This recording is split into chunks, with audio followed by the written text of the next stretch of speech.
ambayo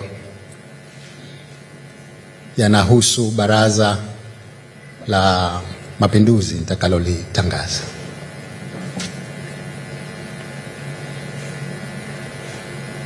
Kwanza, tumeongeza wizara 2. Sasa badala ya kuwa zile 18 za awali, sasa tutakuwa na 20. Na kwa kweli si kwamba tumeongeza kwamba mpya kabisa. Hapana, tumeziondoa kutoka katika wizara ambazo zilikuwepo awali, tukazitengenezea wizara peke yake kwa umuhimu wa majukumu yake. Mtakumbuka wakati wa kampeni nilitoa ahadi ya mambo mawili makubwa.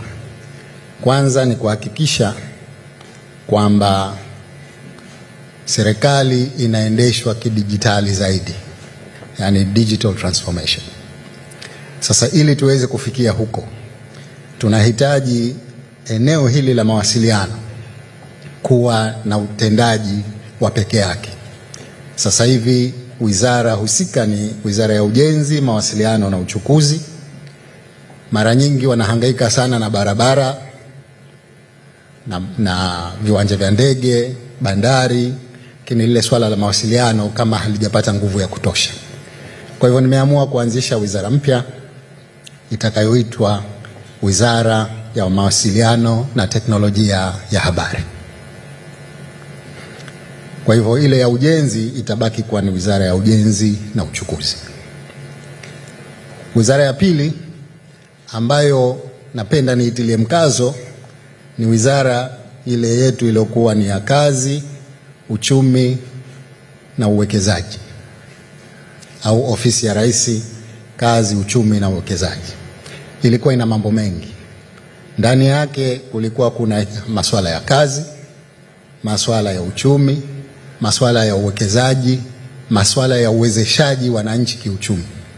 Kaona kama vile ahadi zetu za kampeni ni kwamba tutawawezesha zaidi vijana na wananchi kwa ujumla, lakini tutahangaika kuhakikisha kwamba tunatengeneza ajira mpya 350,000. Ili kazi hii itimie, nimeona ni vyema niigawe wizara ile kutengeneza 2. Moja itabaki kuwa ni Ofisi ya Rais, au hapana, ni Wizara ya Kazi na Uwekezaji, na nyingine itakuwa ni Wizara ya Vijana, Ajira na Uwezeshaji. Lengo langu ni kuhakikisha kwamba tunashughulikia changamoto ya ajira kwa vijana na kuwawezesha wananchi wa makundi yote kiuchumi. Kwa hivyo hii ndio mabadiliko ya kwanza katika baraza. Badala ya 18 sasa zitakuwa 20. Taarifa ya pili ninayotaka kuitoa kabla sijaingia katika uteuzi ni kwamba kama mnavyotambua, kwa mujibu wa katiba ya Zanzibar, inataka chama au vyama vya upinzani ambavyo vimepata wajumbe kwenye baraza la wawakilishi tuwapatie nafasi katika baraza la mawaziri. Na kuna formula yake ni kwamba idadi ya vyama wanavyopata, idadi ya viti vya uwakilishi wanavyopata mara idadi ya wizara zilizopo, ugawe kwa majimbo 50, ndio unapata idadi gani vyama vya upinzani wanatakiwa kupata. Sasa chama pekee kilichopata viti ni chama cha ACT Wazalendo, wamepata idadi ya viti 10. Ukizidisha hiyo kwa idadi ya wizara 20 nilizozitaja ni 200, ukigawa kwa majimbo 50 ni 4.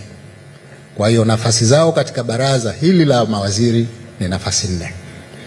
Nimeamua kuziacha wazi bila uteuzi nafasi hiyo mpaka pale tutakapokubaliana aidha wanaingia kwenye serikali ya umoja wa kitaifa au la.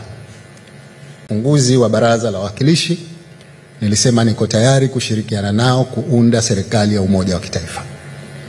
Na hapa natumia mamlaka yangu ya kikatiba kwamba hizi nafasi zitabaki wazi kwa mujibu wa katiba mpaka pale kipindi kitakapokwisha, ambayo ni kikatiba ni siku 90. Hili la pili. Labda niseme ni wizara gani ambazo ninaziacha wazi. Ya kwanza ni ofisi ya makamu wa rais, ofisi ya makamu wa kwanza wa rais. Ya pili ni wizara ya biashara na maendeleo ya viwanda. Ya tatu ni wizara ya afya. Na ya nne ni wizara ya utalii na mambo ya kale. Hizi mbili walikuwa nazo katika kipindi kilichopita. Biashara na maendeleo ya viwanda na afya nimeamua zibaki. Lakini nimeongeza mbili. Ofisi ya makamu wa kwanza awe na mtu kutoka kwenye chama chake akipenda. Lakini nimeona sekta mama, sekta kuu ya uchumi hapa Zanzibar ni utalii. Basi tuwe na goodwill. Sekta kiongozi tuwape wao. Jambo la tatu. Katika kipindi kilichopita kulikuwa kuna wizara au chini ya ofisi ya rais kulikuwa kuna wizara nyingi. Kulikuwa kuna ofisi ya rais Ikulu, kuna ofisi ya rais TAMISEMI, yani tawala za mikoa, serikali za mitaa na idara maalum. Lakini vile vile ilikuwepo ofisi ya rais kazi, uchumi na uwekezaji, na vile vile kulikuwa kuna ofisi ya rais fedha na mipango. Katika awamu hii nimeamua kuziondoa mbili kati ya hizo zibaki nje ya ofisi ya rais na mbili zitaendelea kubaki chini ya ofisi ya rais. Itakayobaki chini ya ofisi ya rais ni ofisi ya rais Ikulu na ofisi ya rais tawala za mikoa, serikali za mitaa na idara maalum za CMZ. Zitakazotoka na kuwa wizara peke yake independent ni wizara ya fedha na mipango na wizara ya kazi na uwekezaji. Baada ya maelezo haya, sasa nije kwenye uteuzi kama ifuatavyo.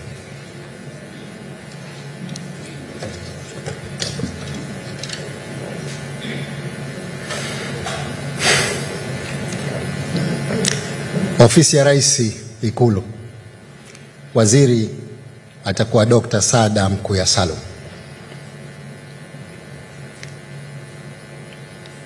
Pili, ofisi ya rais katiba, sheria, utumishi na utawala bora, waziri atakuwa Dr. Harun Ali Suleiman. Tatu, ofisi ya rais tawala za mikoa, serikali za mitaa na idara maalum za SMZ, waziri atakuwa Idrisa Mustafa Kitwana. Ya nne, ofisi ya makamu wa kwanza wa rais kwa sasa itabaki wazi. Ya tano, ofisi ya makamu wa pili wa rais, waziri atakuwa Hamza Hassan Juma. Ya sita, wizara ya fedha na mipango, waziri atakuwa Dr. Juma Malik Akil. Naibu waziri katika ofisi hii atakuwa Dr. Hamad Omar Bakari. Ya saba, wizara ya kazi na uwekezaji, waziri atakuwa Sharif Ali Sharif. Ya nane, wizara ya ardhi na maendeleo ya makazi, waziri atakuwa Rahma Kasim Ali. Naibu waziri atakuwa Salha Mohamed Mwinjuma. Ya tisa, wizara ya elimu na mafunzo ya amali, waziri atakuwa Lela Muhammad Musa. Naibu waziri atakuwa Khadija Salum Ali. Ya kumi, wizara ya afya kwa sasa hivi itabaki wazi. Ya 11, wizara ya habari, sanaa, utamaduni na michezo. Hii ni moja katika wizara ambazo tumezibadilisha. Sasa hivi itaitwa wizara ya habari, sanaa, utamaduni na michezo. Waziri atakuwa Riziki Pembe Juma. Naibu waziri atakuwa Ali Abdul Gulam Hussein. Ya 12, Wizara ya Kilimo, Umwagiliaji, Maliasili na Mifugo. Waziri atakuwa Suleiman Masud Makame. Naibu waziri atakuwa Dr. Salum Sud Hamid. Ya 13, Wizara ya Maji, Nishati na Madini. Waziri atakuwa Nadir Abdul Latif Alwardi. Naibu waziri atakuwa Saif Kombo Pandu. Ya 14, Wizara ya Uchumi wa Bluu. Waziri atakuwa Masudi Ali Mohamed. Naibu waziri atakuwa Mboja Ramadhan Mshenga. Ya 15, Wizara ya Ujenzi na Uchukuzi. Waziri atakuwa Dr. Khalid Salum Mohamed. Naibu waziri atakuwa Badria Atai Masud. Ya 16, Wizara ya Utalii na Mambo ya Kale. Kama nilivyosema, wizara hii itabaki wazi kwa sasa. Ya 17 ni Wizara ya Biashara na Maendeleo ya Viwanda. Nayo kwa sasa itabaki wazi. Ya 18, Wizara ya Maendeleo ya Jamii, Jinsia, Wazee na Watoto. Waziri atakuwa Ana Atanas Paul. Naibu waziri atakuwa Zawadi Amur Nasor. Ya 19, Wizara ya Mawasiliano na Teknolojia ya Habari. Waziri atakuwa Mudrik Ramadhan Suraga. Naibu waziri atakuwa Muhammad Sijamin Muhammad. Na ya 20, Wizara ya Vijana, Ajira na Uwezeshaji. Waziri atakuwa Shabani Ali Othman. Naibu waziri atakuwa Hassan Hamis Hafidh. Huo ndo mkeka.